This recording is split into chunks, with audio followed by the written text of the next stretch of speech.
The anime begins with Kamito half asleep in class when his friend wakes him for lunch. But before this couch dweller lazy bum can even process this monumental task, a group of muscular men storms into the hallway. They snatch this poor boy and haul him out of the school like a sack of potatoes.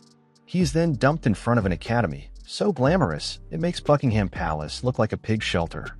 A prim, proper maid greets him and introduces herself as Miyuki. Kamito asks her if this is a prank, but she totally ignores him. She explains that this is Psyching Girls Academy, an exclusive hidden school for the daughters of the richest families in the country. These girls have been so sheltered from the real world that their social skills are basically non-existent. They have never seen a cell phone, eaten fast food, or even talked to a male who was not their 70-year-old butler. Then Kamito is dragged before the principal, an attractive woman named Sayuri, who drops the bombshell. The girls at this academy are social outcasts and have no idea what the world of a common man is like. Upon graduation, they enter the real world and completely lose their minds when faced with mundane, normal life. So the school has devised a brilliant, totally not insane plan. Abduct a random guy to be a showman sample, a living, breathing commoner for the girls to study and analyze like a fluttering insect in a lab. Kamito, still trying to process his own abduction, cannot understand why he was chosen for this ridiculous mission. Like a complete psychopath, Miyuki explains that they needed someone perfectly average, a guy with no special talents who would pose no threat to the girls' purity. The school even conducted an in-depth background check on Kamito for the past 6 months. They concluded that since Kamito is always hanging out with boys, he must have no interest in the opposite gender. This revelation leaves the proud thigh connoisseur utterly horrified. Kamito frantically tries to deny this accusation and insists that he is as straight as an arrow, but Sayuri and Miyuki hit him with an ultimatum. He can either play along with a homosexual role, or they will have to remove his little instrument to ensure the student's safety. Faced with a choice between a harmless lie and the very real threat of castration, Kamito makes the only logical decision. He leans into the harmless lie and confirms his deep, passionate love for muscular male physiques. Then he is immediately taken to a classroom full of curious girls with butter-smooth thighs. Before Kamito can even adjust his biological instrument, a blonde beauty named Reiko steps forward with her juggernauts and introduces herself as the class president. This girl embodies grace and politeness, but Kamito's response is awkward at best. The girls are utterly fascinated by this commoner behavior and begin whispering and gossiping among themselves. But the moment his phone rings, all the girls in the class lose their stupid minds. Miyuki quickly takes charge of the situation and assures the girls that it is just an electronic gadget. She explains that it is used to contact other people or, in Kamito's case, watch thigh videos on the internet. The aristocratic girls treat the device like an alien artifact while Kamito stands there in stunned disbelief. But being the responsible one, Reiko, the blondie, volunteers for the terrifying task of returning it. She prepares for this mission as if it is a diplomatic summit, writing a thank you letter, decorating a box, and placing chocolates inside, all just to hand back a phone. The poor girl with massive juggernauts is so nervous that when she finally presents it to Kamito, she nearly faints from the absolute culture shock. Acting quickly, Kamito has to catch her just to keep her from face-planting on the floor. Just as he thinks it cannot get any weirder, a short-haired girl named Aika ambushes him and drags him out to the garden. She desperately tries to kiss Kamito while he struggles to control this little freak. It turns out that Aika heard a rumor that kissing a commoner will grant her a wish. Kamito repeatedly tells her it is nothing but nonsense, but being a guy, he decides to mess with her. He tells Aika that if she jumps 3 times and barks like a dog, her wish will actually come true. To his utter disbelief, this stupid freak actually starts jumping and barking, desperate to fulfill her mysterious wish. She even rolls around a garden for this. But just then, Reiko appears with her friends, worried for Kamito's safety. At this point, Aika does not respond. She simply gets up and frantically runs away from the garden in pure embarrassment. It turns out that Aika never speaks to anyone in the school, as she is painfully self-conscious. Later, Miyuki shows Kamito to his new room, which comes with an extra layer of security to keep him safe from the excited girls at night. To his shock, the room is an exact replica of his old one, right down to the butter-smooth thigh posters on the wall. Since he is not allowed to be a straight man in this school, Kamito frantically rips them down in a panic. Before she leaves, Miyuki informs him that she is now his personal maid, but she makes it perfectly clear that she has no intention of actually helping him because she finds him weird. As soon as Miyuki leaves, Aika bursts into his room, furious that her wish did not come true. She continues yelling at Kimito, but is suddenly distracted by the commoner artifacts in his room. Aika reveals her deepest wish is to become popular and make friends, but her blunt personality always gets in the way. Seeing an opportunity, Kimito proposes a deal. He promises to teach her about commoner culture if she helps him navigate the academy. He then hands her a video game controller, and within minutes she is hooked on the video game. Fired up to chase her dream, Aika suggests they create a commoner club where they will recruit more and more girls over time. After a moment's hesitation, Kimito agrees, and Aika is filled with a joy she has not felt in years. Later that evening, Kimito takes to a big stage to explain how a commoner lives his life. The aristocratic girls bombard him with questions, and Kimito hesitantly explains things like train tickets to the amazed students. Seeing the genuine excitement on her classmates' faces, Aika feels a glimmer of hope that maybe she can finally fit in and become the popular girl she has always dreamed of. The next day, Kimito receives a rude awakening from his personal maid, Miyuki. She wastes no time reminding him how much she resents her new duties, which naturally freaks out Kimito. Miyuki explains that as his maid, she is required to help him get dressed. But this is too much for the poor boy to handle. For a brief moment, she even doubts whether Kimito is truly a straight man, but he eventually surrenders himself and lets the maid dress him. To avoid becoming the main exhibit in the commoner freak show, Miyuki advises Kimito to use the back door to get to class. Apparently, his very presence causes a level of excitement usually reserved for boy bands and free pizza. But of course, even the back door is not safe. He immediately runs into Aika. The two then walk to class together, where Aika declares that she also uses the back door, thinking this is some kind of cool kid secret. She then reminds him that their commoner club activities are starting today, a club he basically invented on the spot to manage her frantic quest for social relevance. Along the way, Kimito tries to strike a deal with Aika.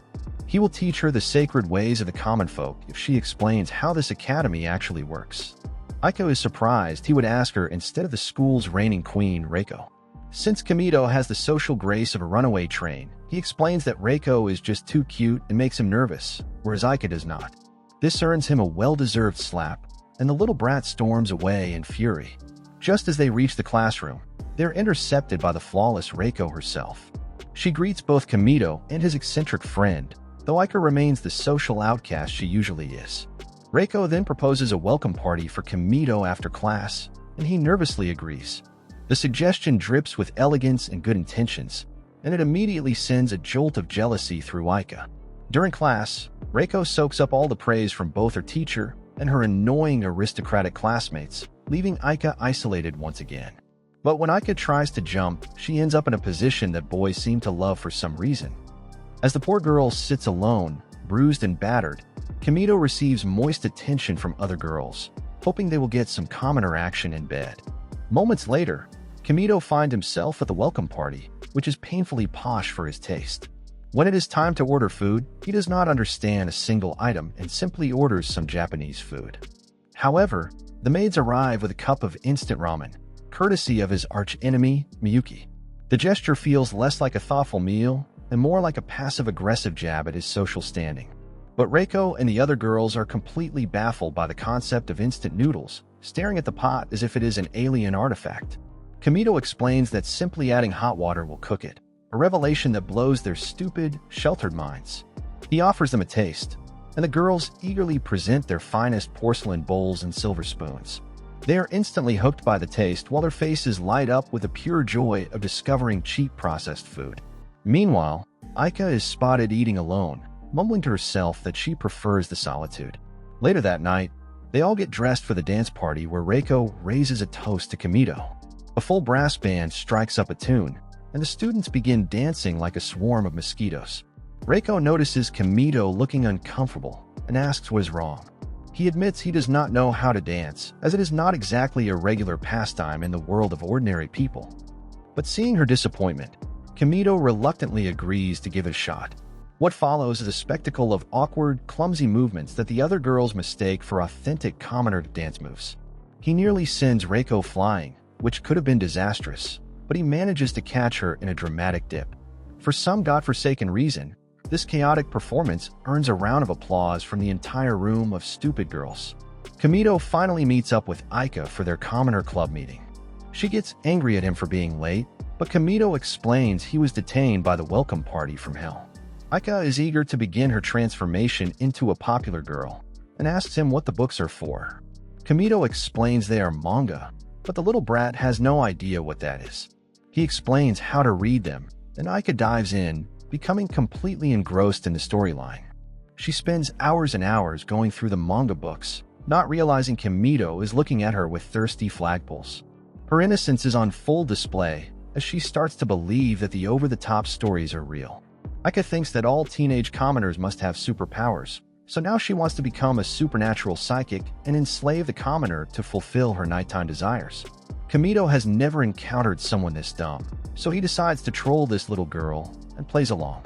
He teaches her how to summon her powers, and Aika immediately puts them to the test, attempting to stop time. As she stands confused, Kamito, the master prankster, pretends to be frozen in place. Convinced she possesses godlike abilities, Aika taunts him and bounces around the room with pure delight. She flips her skirt in Kamito's face and even leans in for a kiss on the lips, but the poor boy cannot handle the pressure and breaks character. Aika thinks that she can only stop time for a minute, but just then Kamito reveals that he was just messing around with her. Once again, the furious Aika lands a solid uppercut on his face. Meanwhile, Reiko is taking a hot bath with her juggernaut watermelons, dreaming about a steamy night with Kamito. But just as she opens the door to leave, she bumps into Kamito, who gets to peek at every curve of her majestic body. After a moment of awkwardness, he apologizes profusely and runs away like a startled child. However, Reiko is completely in love with him and starts blushing uncontrollably. The next day in class, the two sit together, where Reiko is floating on cloud 9, secretly dreaming of marrying him. Since her innocence was compromised last night, Reiko wants to submit her body to Kamito and acts like a complete fool, leaving the entire class stunned. Morning breaks at Seiken Girls Academy, where Kamito is jolted awake by his archenemy maid, Miyuki. She reveals that Kamito's parents agreed to make him homosexual in exchange for a complete home renovation and a beautiful bathroom. She then snatches Kamito's phone and tries to send a message to his parents confessing how much he likes muscular men. However, the paranoid boy stops her just in time. As usual, Kamito sits down for breakfast, constantly under the watchful eyes of the girls. He has long realized that privacy is virtually non-existent for him at this academy. Seeking some solitude, he sits alone in the academy compound where he notices a small girl furiously scribbling complex mathematical equations on the ground. She is completely in her own world, almost as if she is high on narcotics. Kamito curiously approaches her, but suddenly the girl begins to peel off her clothes while scribbling in the world-renowned position. Kamito immediately covers the girl, but just then he notices a couple of girls approaching them. Acting quickly, he takes the little girl to his room. Kamito learns that her name is Hakuwa and she is a bona fide math genius who loses herself in equations and sometimes forgets about basic things like her clothes. Hakuwa admits she cannot dress herself properly, so Kamito reluctantly steps in to help. It is a truly awkward moment, but a necessary one because Hakuwa has special needs. After a brief but bizarre exchange, Hakuwa mentions that she is hungry, so Kamito, the ultimate commoner, whips up some instant ramen. At first, the aristocratic girl seems hesitant about this commoner food, but she eventually decides to try it out. Within seconds, Hakuwa devours the entire bowl and, without further ado, lies down on the floor to sleep.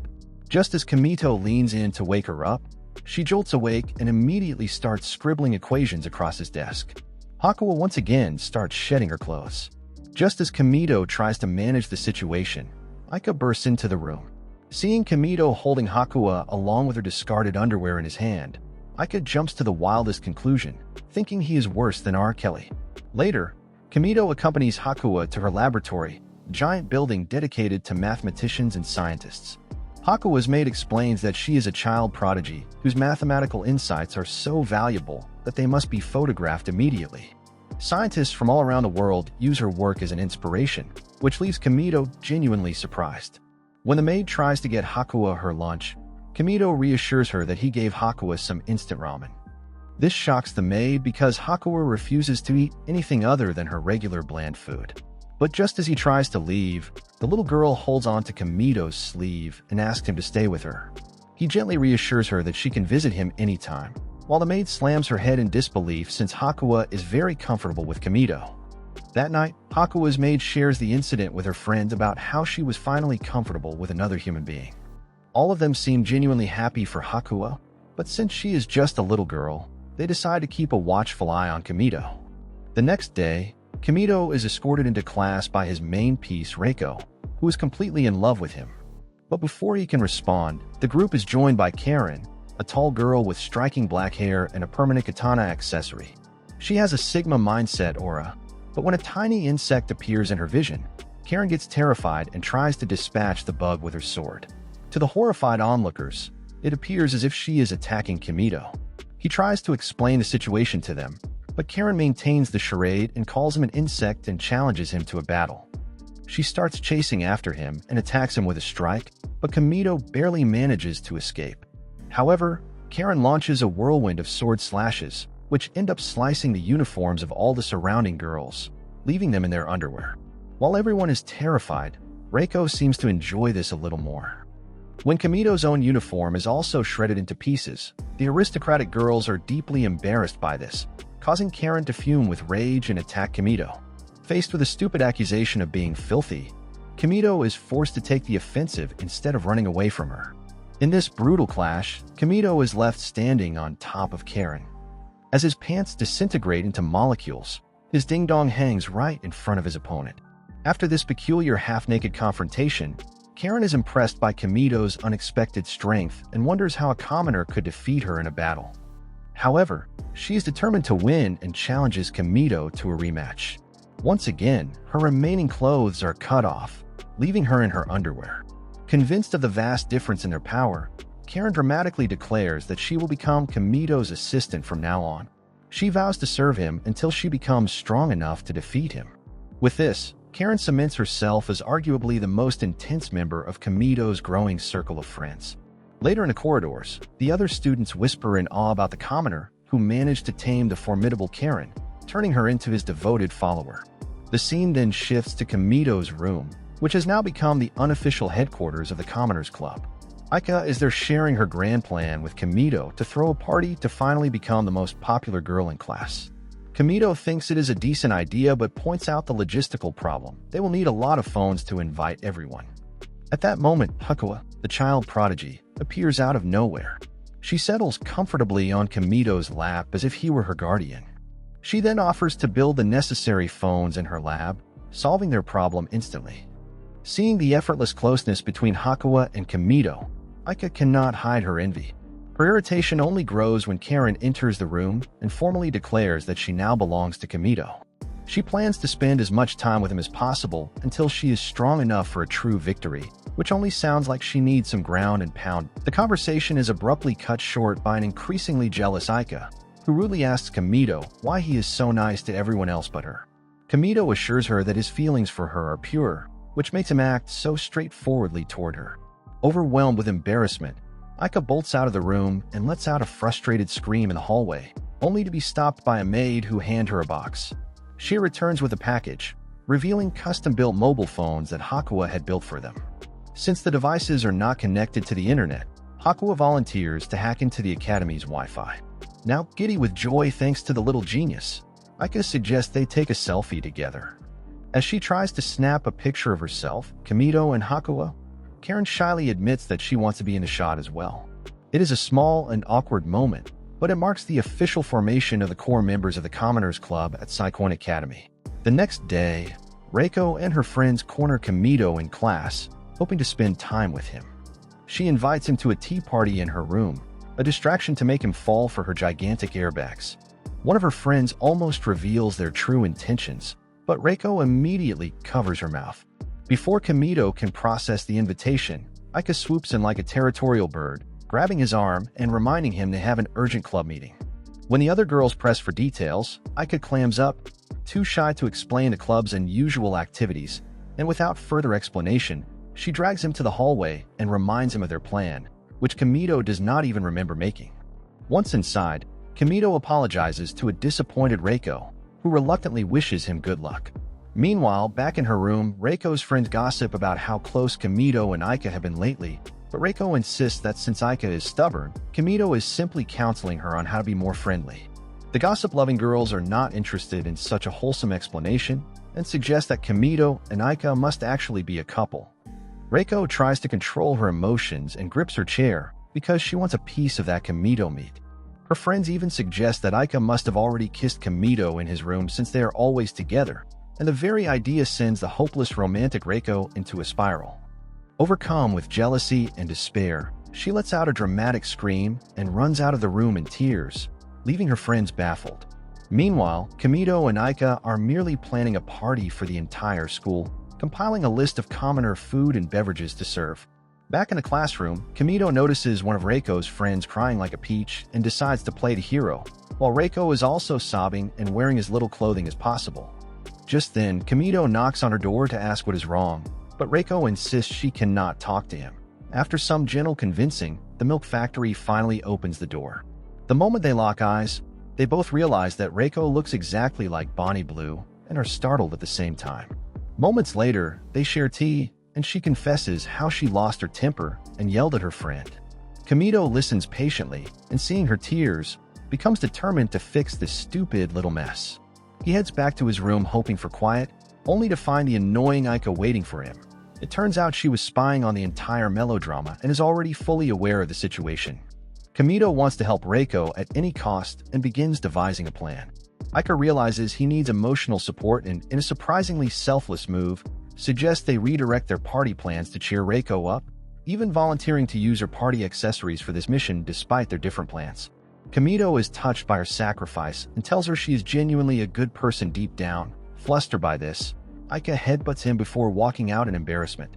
The next day, the Great Reconciliation Plan goes into action. Kamito gathers all the girls and announces a special commoner experience party. Just then, Reiko walks in, not her usual prim and proper self, but dressed in casual, perfectly ordinary clothes, leaving her classmates in awe. She has transformed her voice, styled her hair differently, and applied makeup like a commoner girl. Then Reiko pulls a smartphone from her pocket and sends a text message. The vibration startles a classmate, and she tells everyone to open their desks for a surprise gift. They all have brand new smartphones, and Reiko even teaches them how to use them. She gives a heartfelt apology to her friend via text, like a toxic girlfriend, and the two go through a cycle of emotional ovulation and squash their beef with a cringe selfie. Soon, the entire class is obsessed with their new gadgets, making Daddy Kamito giddy with joy. Later, Reiko thanks Kamito for helping her mend things with her friend. He's just glad to help, but Reiko is already planning to confess her feelings. Unfortunately, the stupid cabbage head cuts her off to explain that the whole party was actually Aika's idea, adding that Aika wanted to throw a party for herself but decided to help Reiko instead, which is the absolute worst thing he could have said when Reiko was ready to gobble up his biological instrument. Hearing that Aika was the mastermind, Reiko spirals into a frenzy, runs off with tears in her eyes, and storms directly into Kamito's room where Aika is lounging and reading comic books. Without holding back, Reiko declares how much she hates Aika and calls her an idiot. Aika immediately jumps to her feet and fires back, saying Reiko should be thanking her instead. Within seconds, the two are locked in a full-blown wrestling match on Kamito's bed, while he can only stare, mesmerized by their thighs rubbing together. When he finally snaps out of it and tries to intervene, a cushion slams into his face. After Reiko leaves, Kamito and Aika have a quiet moment. Aika opens up about her past, explaining she used to be just like the other girls, but in 4th grade, a serious illness and high fever changed everything because when she woke up, some memories were gone and her personality had shifted. She tells Kamito she does not mind the fight with Reiko because at least she has his video games and manga for company. Just as the mood gets sentimental, Karen and Hakuwa burst in, each holding applications to officially join the Commoners Club. Moments later, Reiko also arrives and demands to join as Kamito gets up to handle the situation. Aika refuses to let her rivals into their exclusive 2-person club, but Kamito wants everyone included, and Reiko thanks him with her thighs. Unfortunately, the sweet moment quickly devolves into chaos. Reiko and Aika start bickering. Hakuwa suddenly gets inspired and scribbles equations on the wall, and Karen tries to snap a picture of her. In the middle of this mayhem, Miyuki walks in with a giant pair of scissors to castrate Kamito's ding-dong. In a desperate effort to save his manhood, Kamito plays a video of muscular men and loudly confesses his love for bearded guys, a declaration that stops everyone in their tracks, leaving the girls utterly shocked and confused. In the next scene, we see a sterile, soundproof radio station instead of the academy, where a girl named Eri Haney, a famous singer and voice actress who also happens to be Kamito's childhood friend, has just finished a radio broadcast but does not seem very happy about it. Eri gets a text from Kamito, who apparently praised her voice in a way only he could make irritating. Back at Recap-Kun Academy, Kamito wakes to a familiar sight, a small naked genius sleeping soundly in his bed. He helps the girl get dressed, and they head to the kitchen. Since this potato head has nothing but potatoes in his refrigerator, he starts peeling them while Hanae politely waits beside him. As Kamito mashes the potatoes, she joins in to make a potato cake, and he is genuinely impressed watching the certified genius struggle with the simple act of cooking. However, the mental exertion is too much for her, as Hanae suddenly takes her clothes off and begins doodling complex equations all over the walls, and the poor boy does everything he can to prevent the situation from getting more awkward. After the snack, Hakuwa confides in Kamito about how she never had a proper childhood. When he asks what she did growing up, Hakuwa claims she made a lot of CPU circuit diagrams. Hearing this, he asks her a few stupid riddles about frogs, but she cannot guess the right answer. Since the genius is used to knowing everything, she refuses to give up, but she cannot crack the commoner's question and ends up annoyed at him. Later, while escorting Hakuwa back to her lab, he notices a handcrafted stuffed animal that looks exactly like him, but she quickly pushes him out and slams the door in embarrassment.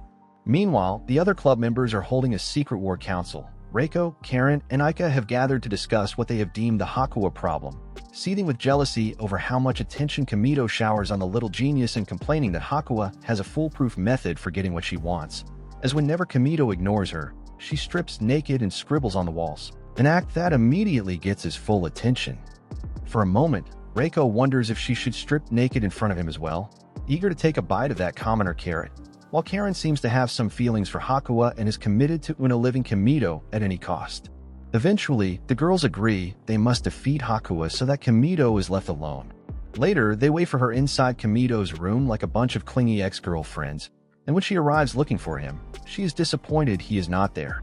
As she turns to leave, Karen blocks the exit, and the girls insist they can have fun together as friends even without Kamito.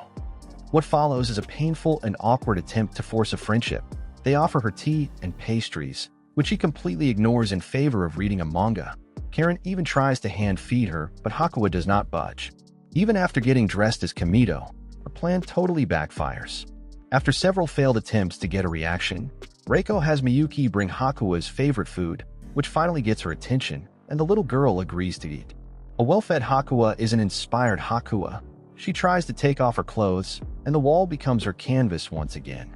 The girls try to stop her, but it is like trying to reason with a hurricane. By the time she tires herself out and falls asleep, the girls are mentally and emotionally drained. They look at the sleeping girl, an equation-covered wall, and finally understand the sheer exhaustion Kamito must feel every day. Just then, Hakuwa's maid arrives to take her back to her lab. After waking her, the little girl proudly announces that she spent the day with her new friends, a comment that melts the three girls' hearts. Before leaving, Hakuwa asks Kamito's stupid frog riddle to the group, and while the blondie and the brunette sit dumbfounded, Aika the redhead answers it correctly. The little girl's face lights up as she realizes that Aika has something more than just shiny balloons. The next day, Kamito is talking to a girl who seems to be mad at him. It turns out he is playing a dating simulator on his handheld console. The game's main love interest is voiced by his childhood friend Eri Hanae, and he flirts with a 2D character like a classic beta male. Right when he is about to kiss the screen, Aika walks in and notices this weirdo talking to a virtual girl. For a moment, she gets mad at him for talking to other girls secretly, but Kamito explains that since the 2D character is voiced by his friend Eri, he plays to support her work. Aika is intrigued by this concept and insists on playing the game. She is immediately sucked in, blushing and getting flustered as she forms a bizarre 50 Shades of Grey connection with the game's protagonist, so Kamito leaves to give her privacy. Aika gets so immersed that she forgets she is in Kamito's bed. Just then, Reiko walks in looking for him. Aika tells her to park her ass outside, but Reiko insists on waiting for his return. Now left alone together in the lion's den, a commoner's bedroom, their natural curiosity gets the better of them, and they begin to investigate. Their first major discovery is Kamito's manga collection. After noting that every cover features a girl with humongous knockers, they come to the only logical conclusion their sheltered minds can muster. Kamito is a massive pervert who is only interested in girls. However, Aika loses interest and leaves to grab something from his mini fridge. The sheltered girls are shocked to find a bottle of soda, a completely foreign object to them.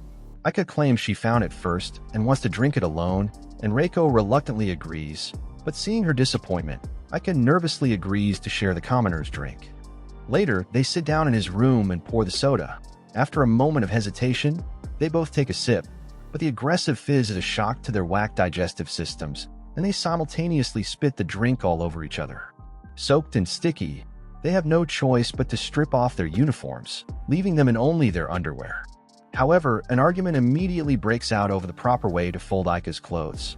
One thing leads to another, and they find themselves wrestling and tumbling onto Kamito's bed in an awkward, compromising heap. It is at this exact moment of peak chaos that Kamito returns from his meeting.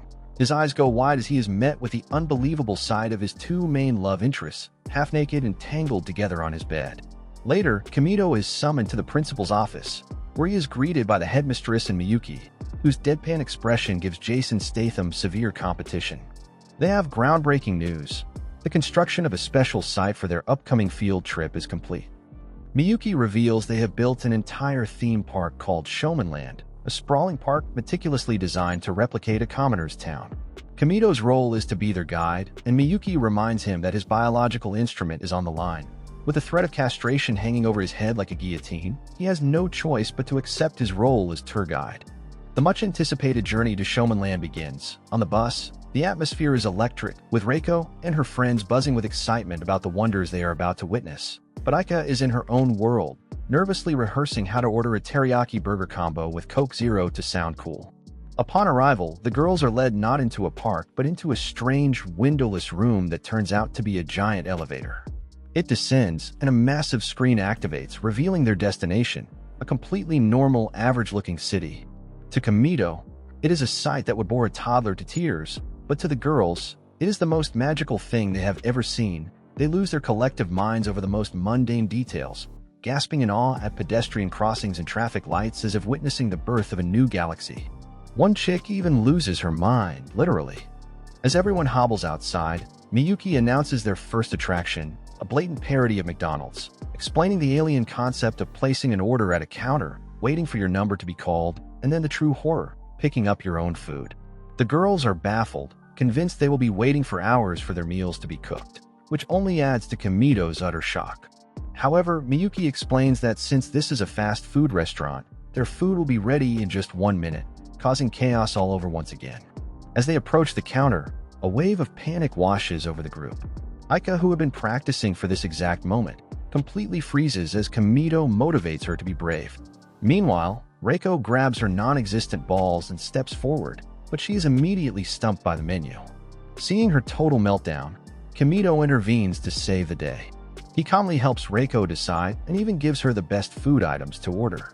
Karen, in a rare moment of pure, unadulterated joy, immediately chooses the combo that comes with a cute doll. After everyone finally gets their food, Kamito notices that Aika has once again isolated herself, so he sits down right between her and the other girls to diffuse the tension. But just as he takes a massive bite of his hamburger, his face lights up with an expression of pure theatrical ecstasy, as if he has just tasted a 5-star meal. His over-the-top reaction shocks his classmates, who cannot believe a simple hamburger could be so delicious. Amidst all the wonder and excitement, Aika does not seem to be bothered by it and simply sips her drink. The next stop on the tour is a classic Japanese arcade. The girls are immediately mesmerized by the claw machines. Reiko, with her natural grace, manages to win a stuffed animal, earning a round of applause from her friends. Kamito watches, thinking to himself how Aika would dominate at the dance games. He gently approaches her, hoping to lift her spirits, but he is swarmed by other girls wanting to learn the secrets of the claw machine. Feeling left out, Aika mumbles that she is going to get some juice and slips away. He then teaches the dumb broads how to play the stupid game when he accidentally touches a girl's hand. She almost drips warm gravy from her moist organ, but it stops when she wins a cute doll. The group then gravitates towards a dance machine. Kamito explains the basic concept: follow the arrows on the screen to score points. He demonstrates by dancing, causing everyone to leak engine oil from their legs. As the girls step in to dance, they run into a bunch of tough moves.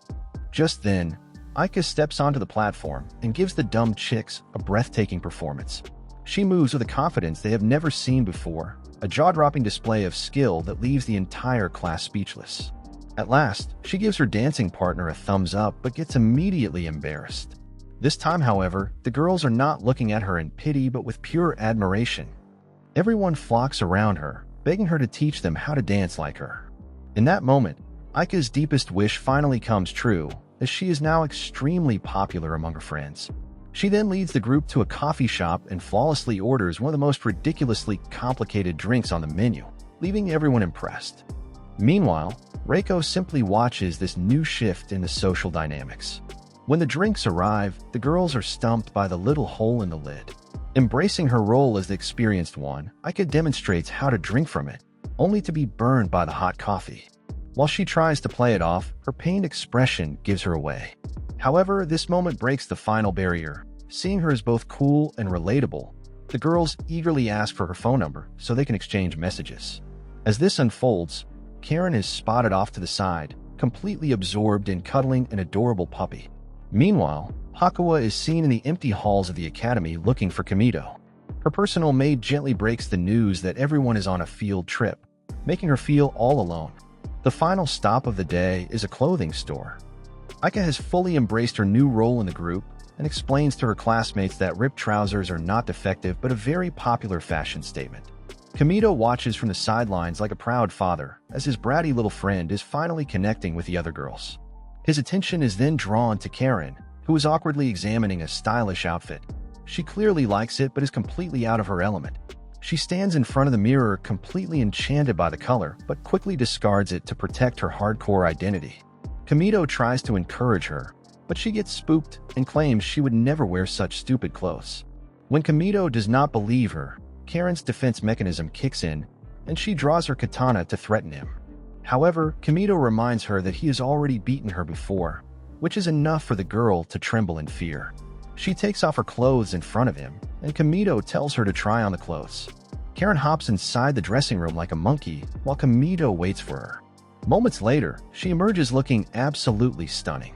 Kamito, the thigh connoisseur, is speechless as he gazes at all the curves and areas of Karen's body.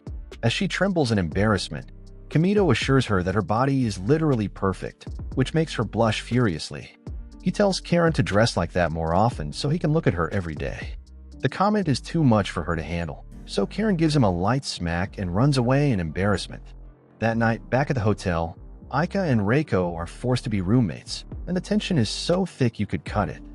Aika is busy texting her friends while Reiko feels a little bit isolated.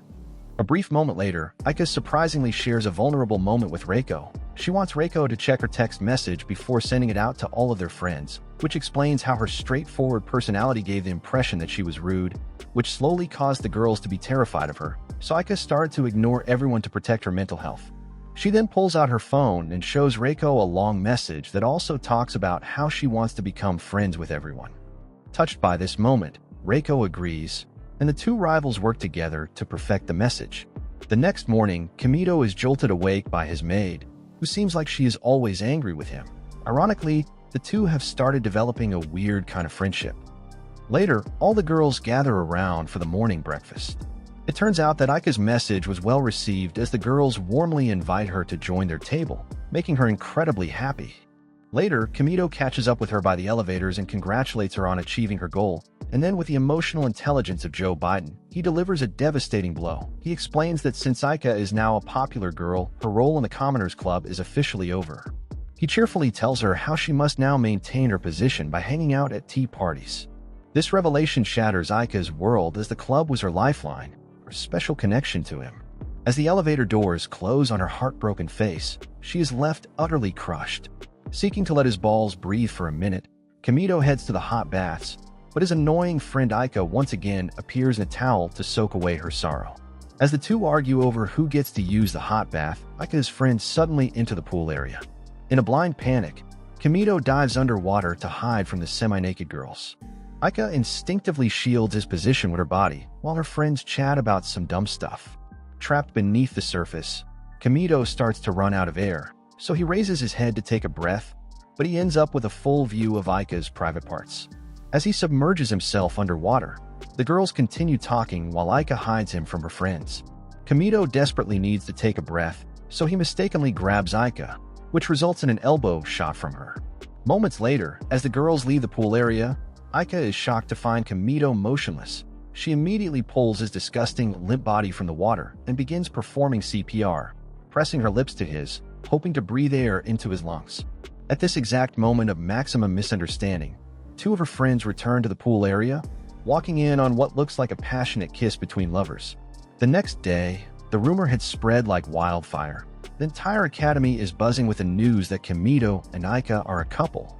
The clueless thigh connoisseur walks up to Aika to understand what is happening, but just then, a furious Karen approaches him and punches him hard in the face before running away. Back in Kamito's room, the Commoners Club reconvenes for an emergency meeting. Aika claims she did not kiss Kamito, which relieves the graceful Reiko, who tells Aika to clear the misunderstanding and send a message to all her friends. But just then, Kamito walks into the room and Aika decides to wait a little longer to send out that message, which causes another fallout between the two girls. The next morning, Miyuki is seen walking through the academy's garden by herself. She runs into an aristocratic girl who is on her morning run. However, she is confused as to why Miyuki is working as a servant. It is revealed that Miyuki belongs to a family of incredibly high status, making her position as a maid a deep mystery. However, she politely ignores the aristocratic girl and walks away. Miyuki then walks into Kamito's room to wake him up, but surprisingly, she gently kisses him on the lips. As always, Kamito wakes up with Miyuki staring down at him with those killer eyes. The day begins with Kamito showing Aika a new commoner marvel, a fortune-telling app.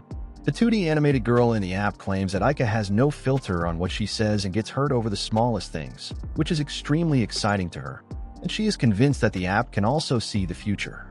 When Kamito mentions that her lucky color is green, Aika dresses up in an entire green outfit to remain lucky at all times. To fully activate this, Kamito insists she must carry green leaves in her hands and perform a special dance for good fortune. Aika is hard to prank, but this time she believes Kamito's lies and starts dancing comically. Just as she is practicing the gesture, the other girls arrive to witness the bizarre spectacle. After Kamito explains the situation, the girls decide to test the app. It calls Reiko a social butterfly and Karen a tough personality on the outside who is actually a softie on the inside. Hakuwa is even more accurate as the 2D fortune teller tags her as a scientist with creative vision. However, Karen refuses to believe she is a softie and tries to fight with Kamito. When he redoes the test, it calls Karen a scatterbrained dumb chick with huge buttocks, making her furious. However, the real fun begins with a compatibility test, and everyone agrees to it, which starts making Kamito slightly intimidated. They decide to follow alphabetical order, and Aika goes first to check her compatibility with Kamito. As the girls tower over him to check the results, they find out that she got an 80% compatibility score with Kamito. Aika becomes ecstatic after finding out they can make a very loving couple and screams in excitement. Reiko goes next with a compatibility test and gets a whopping 90% score, easily beating Aika. Realizing that she can even get railed by Kamito with this score, Reiko cannot contain her imagination. She starts daydreaming about her night with Kamito while Aika fumes with anger. Meanwhile, Hakuwa gets a perfectly neutral 50%, which she accepts with logical detachment. Karen, initially refusing, finally caves to peer pressure. To everyone's surprise, she gets a soul-crushing 0% compatibility and furiously pulls out her katana. Just then, Kamito realizes that he made an error with the date of birth and redoes it, which turns out a perfect score of 100% compatibility, and also mentions that her romantic attacks will become more aggressive. As Aika and Reiko fight to get the perfect score, they start changing the details to be the perfect partner for Kamito. This results in an odd environment in the room as the two girls fight each other while Karen is mesmerized by Kamito and starts imagining stuff with him. At this point, Karen becomes the voice of reason and tells the girls to control their hormones. However, she is eventually dragged into this argument. Hakuwa turns to Kamito, and he instantly realizes she is hungry. Seeing this as his chance to escape the chaos, Kamito slips away with her to go make a potato cake. The next day, Miyuki wakes him with her usual gothic presence, but this time Kamito asks why she is always so close to him in the morning. While Miyuki stands in silence, He suggests that his phone alarm can make her job easier, but she claims that it is her duty and she must wake him up. However, when Kamito mentions that using a phone alarm is going to save her a lot of energy, Miyuki calmly offers to break his Samsung phone as an alternative and ends the discussion. Later, Kamito watches some UFC fights in a corridor to enjoy a moment of peace, but he's interrupted by a shy-looking Karen. Her mind flashes back to the app's prediction and takes the suggestion literally. Without a second thought, she launches a surprise attack at Kamito, which slightly cuts his jacket. Immediately horrified by what she has done, her aggressive facade crumbles, and she insists on taking him to her room to settle this battle. While Kamito is hesitant at first, Karen grabs his hand and drags him inside her room. Kamito is surprised to find her room as Spartan as a dojo. As she prepares her sewing kit, Karen asks him to turn around while she changes into the stylish outfit they bought together. Seconds later, Kamito feels the presence of Karen right behind him and turns around. He cannot stop staring at her chest and even looks thirstily at her pants. Kamito compliments her for her attire, making her blush. While she meticulously repairs his jacket, Kamito offhandedly mentions how Karen would make an amazing waifu, a remark that causes her to completely lose composure. As she hands the jacket back to him, she also notices his torn shirt and insists on fixing it. She forces Kamito to take it off and peels it from his body.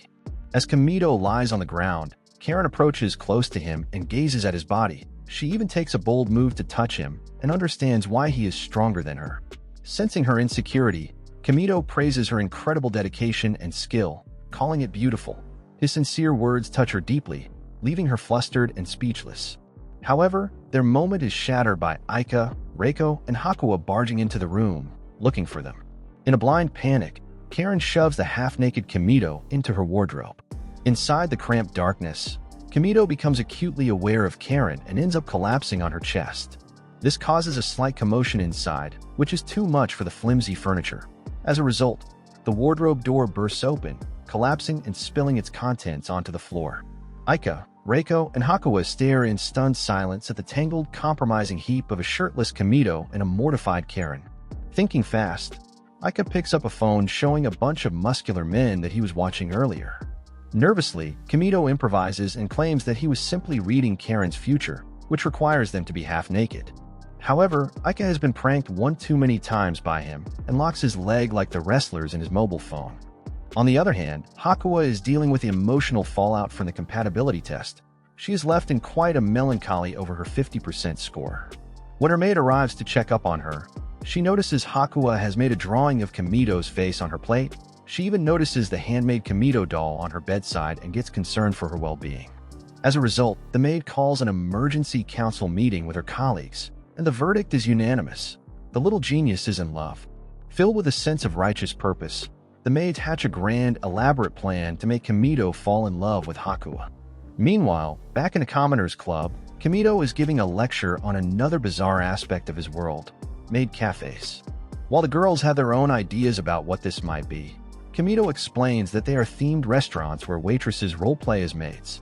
This is a real nutcracker for the ladies, and they curiously listen to this rambling.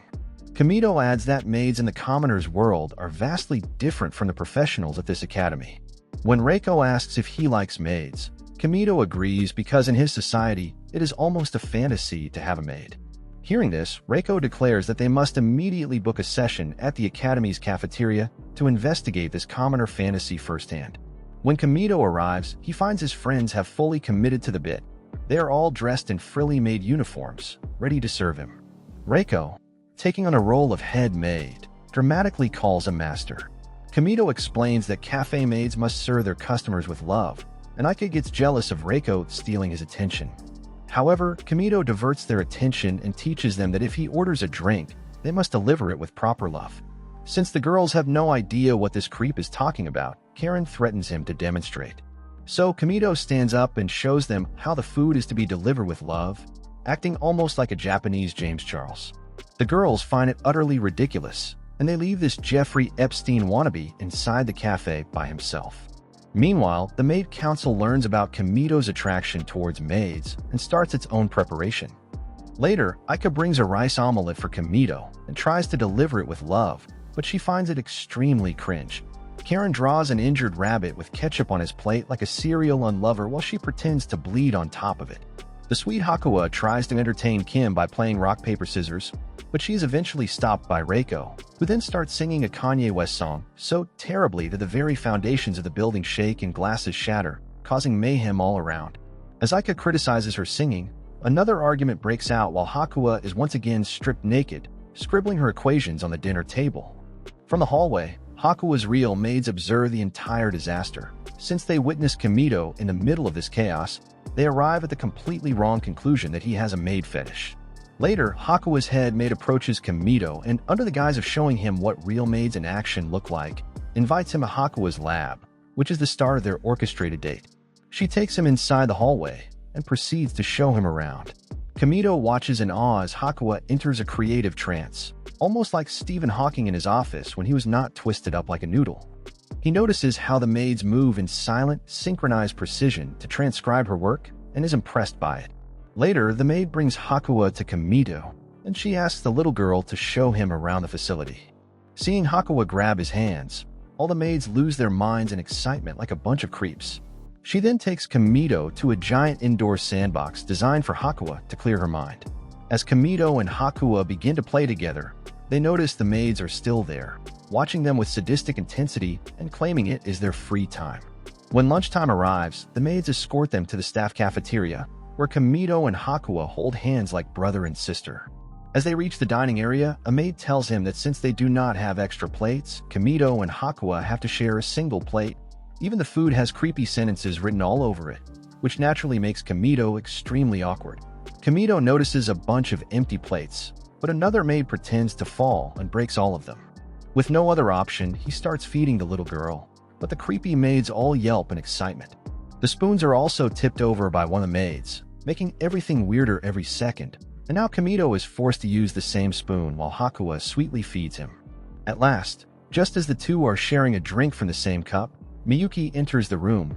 Her ice-cold presence immediately snaps the other maids to attention. She informs them that an urgent request from a company came in while they were slacking off like a bunch of idiots on Jake Paul's podcast. Her tone is sharp, and the maids scatter. Afterwards, Kamito apologizes to Hakuwa's maid for the trouble, admitting that even after all that, he is still not sure what a maid's job really entails, but he genuinely adds that because of this bizarre day, he was able to see a whole new side of Hakuwa's personality. That night, the maids celebrate their supposed victory, delusionally believing that Kamito is attracted to Hakuwa, and they will soon be in a relationship. Meanwhile, all the other girls start practicing how to become better maids in their rooms, as they all want a piece of that Kamito barbecue. The next day, Kamito decides it is time to execute his masterpiece of pranks. He calls Aika to his room for a private meeting, telling her he wants to speak with her and her alone. The request makes her release her hormones, her mind immediately jumping to romantic conclusions as Kamito asks her to take a seat on his bed, where she nervously crashes beside him. Just then, he presents her with a gift. While her thighs flutter with happiness and she asks why he is giving her a gift randomly, Kamito maintains his composure and stays silent. He then asks Aika to open the box, which contains a stupid-looking bright yellow suit. Kamito, with the solemn expression of a sage, tells her this is a secret weapon that will finally make her the most popular girl in school. Seizing the intimate moment, Aika asks him if this is some weird prank he is playing on her. Kamito's balls are in danger, so he quickly explains with deep gravity that wearing a yellow suit and pointing fingers is considered sacred between close commoner friends. Aika has been pranked by him several times, so she gets suspicious. However, Kamito is prepared for this and shows her a video of the real-life Japanese comedian Dandy Seiko, famous for his finger gesture, followed by a barrage of internet searches showing thousands of fans imitating the gesture. Aika does not realize this is a prank, and with such a meticulously crafted scheme, she is completely convinced. Within minutes, Aika changes into her new outfit and even tries out the weird gesture. Kamito takes a couple of pictures of her and even teaches her some extra absurd moves.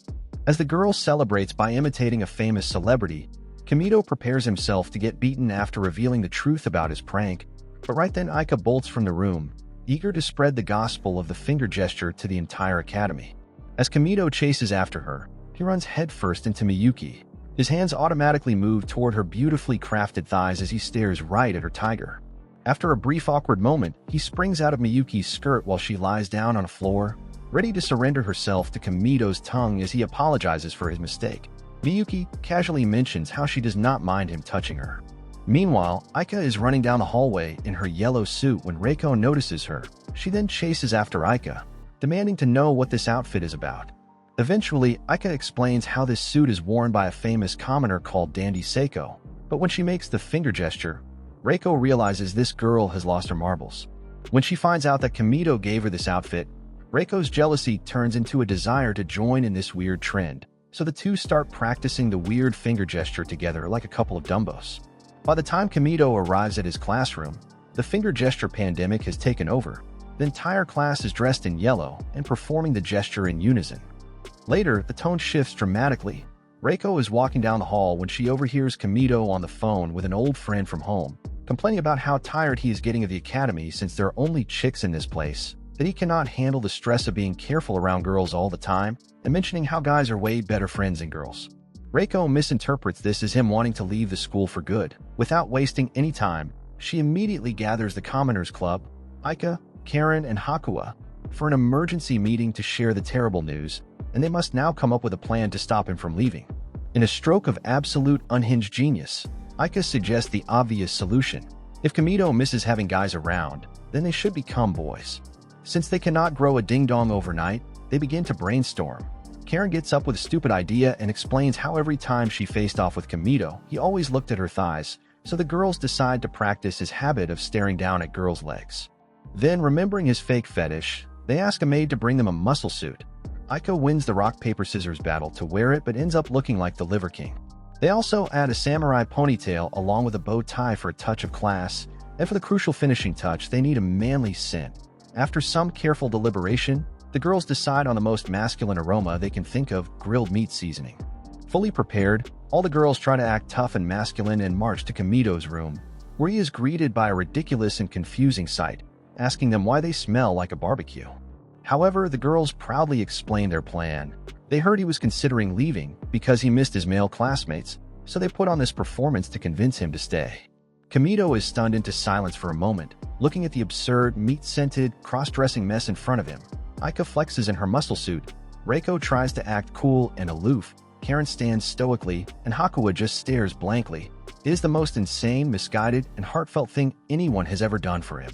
However, Kamito spreads a warm smile across his face and reassures them that they do not need to worry, that he has no intention to leave the academy, and promises to remain at the school. The next day, Kamito walks through the peaceful compound of the academy to cool off his sweaty tennis balls. He finds himself walking back to his empty classroom, having forgotten his pencil case. To his surprise, he finds Reiko diligently replenishing the chalk for the teachers. Kamito lets out a gentle smile as she is actually a pure-hearted girl. As the two stand together by the window, they talk about some dumb stuff like how beautiful the skies are. Kamito notices how stunning Reiko looks right now and immediately shifts his gaze. To avoid distraction, she closes the curtains and decides to seize the intimate moment. Reiko expresses her desire to help him with the flower arranging class. Kamito knows this is just a smoke screen for a ground-and-pound ceremony and quickly agrees to her request. Then Reiko makes a much bolder move, asking him to start calling her by her first name, as she wants them to be more than friends, and convinces him to drop the formalities from now on. Later, the Commoners Club gathers in Kamito's room to discuss their agenda for the day, but Reiko coyly reminds Kamito not to forget their secret plan, immediately sparking Aika's suspicion and jealousy. Aika and Karen demand to know what they are plotting, but Kamito is once again caught between the chicks' quarrel. Meanwhile, Reiko enjoys the attention and simply smiles at the angry girls. However, their bickering is cut short when two maids enter the room, summoning both Reiko and Kamito to the headmistress's office. Since Reiko was not informed about their visit, she seems a little bothered by it. Inside the office, they are greeted by Reiko's family, her overbearing mother and her surprisingly timid older brother Masaomi. After the mother shares pleasantries with Reiko, her gaze shifts toward this disgusting boy, Kamito. The nervous boy has no idea what this is about and introduces himself.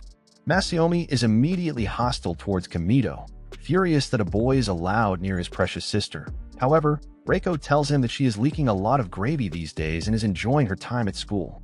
Even then, Masaomi is not satisfied and yells at Kamito, but Reiko steps in to defend her potential lover and becomes furious at him. Miyuki tries to de-escalate the situation and explains that Kamito is homosexual and likes men with muscular bodies.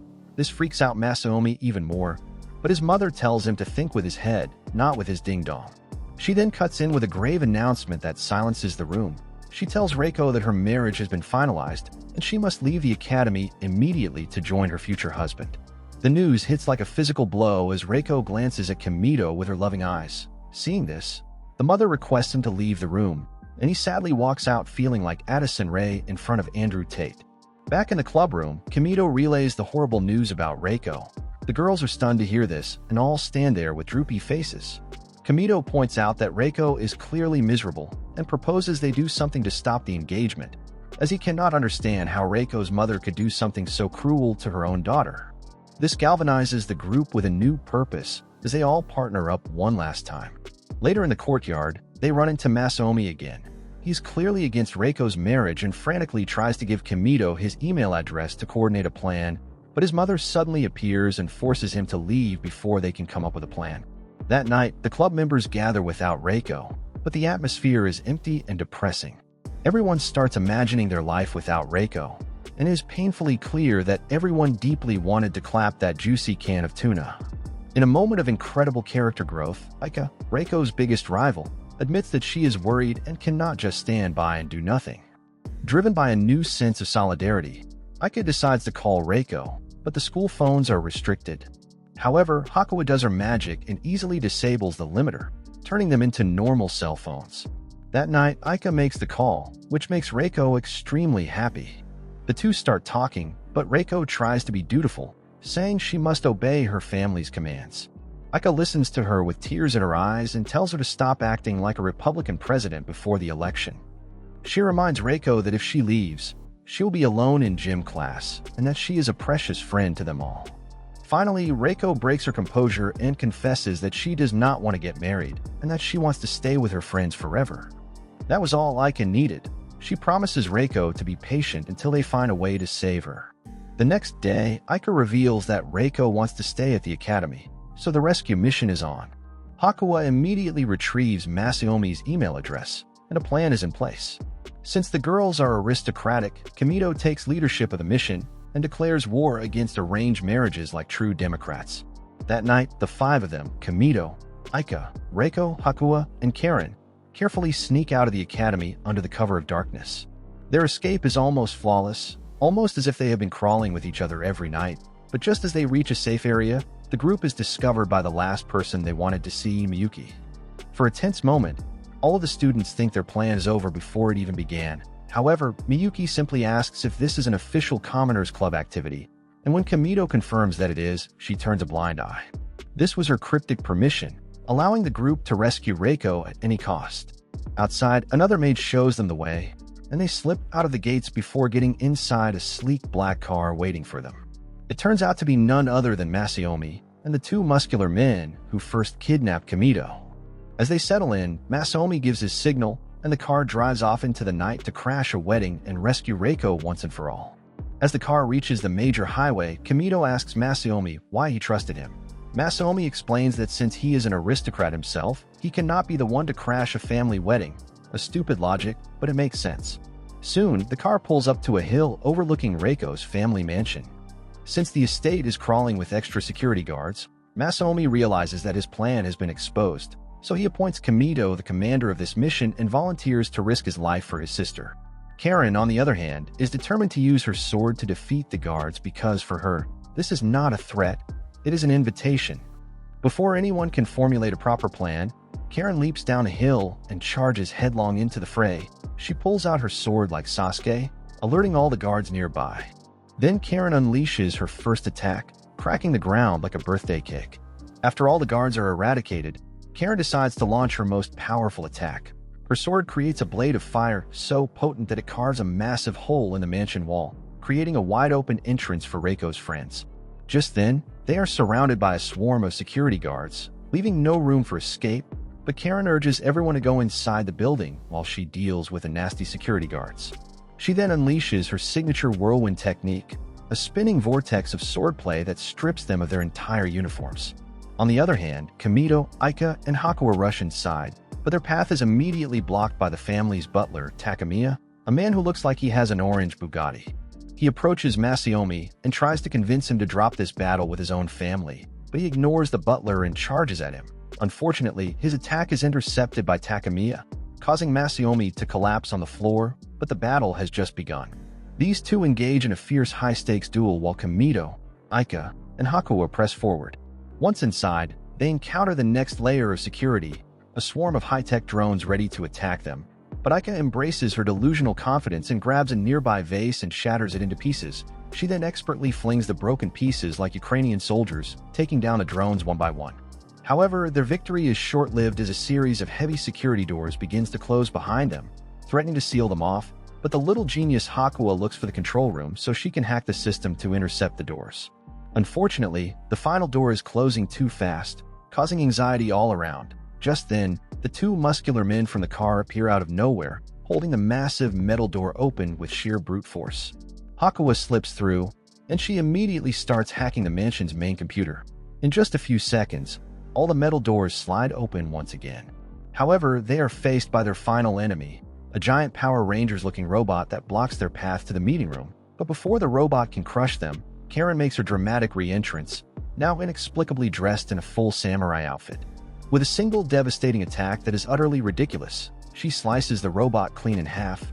In a final attack, she manages to disable the robot but also shreds all of her clothes, leaving her entirely naked on top of it. The battle between the team and Masayomi gets even more brutal, as neither of them seems to lose their stamina. With the path clear, Hakuwa works her final bit of magic, hacking the leftover drones and reconfiguring them into a pair of makeshift rocket shoes for Kamito. He blasts through the mansion hallway and bursts into the formal meeting room just as the engagement is about to be finalized. Seeing this, Reiko's mother gets up and politely asks him to leave, but Kamito declares his complete and total disagreement with the arranged marriage. Reiko's mother, cold and unflinching, tells him the commoner could not possibly understand the importance of their traditions. Just as Aika and Hakuwa enter the room, Reiko starts shivering in agony because it has been 10 hours since she last sniffed Kamito's essence. In response, Kamito delivers a heartfelt speech, insisting that despite their different worlds, they have all managed to become precious friends, and Reiko's giant watermelons are needed at the academy for research purposes. Karen also arrives with her airbags barely covered to distract everyone's attention. Aika also steps in and, with tears in her eyes, announces that Reiko has the best knockers in the academy. At last, they all make their stupid finger gesture to show their support for Reiko. Finally, with tears pouring from her eyes, Reiko finds her voice. She stands up and announces that she will leave the family. Her mother warns her of the consequences. She will lose her status, her right to attend the academy, and become an ordinary girl. Kamito immediately interjects, assuring her that there is no problem and she can come live with him. He pulls Reiko away from her mother and promises to keep her happy. This declaration prompts Reiko's father to finally support her decision. In a final stunning twist, Reiko's mother begins to laugh like a witch. It turns out that the entire ordeal was orchestrated to test Reiko's ability to stand up for herself.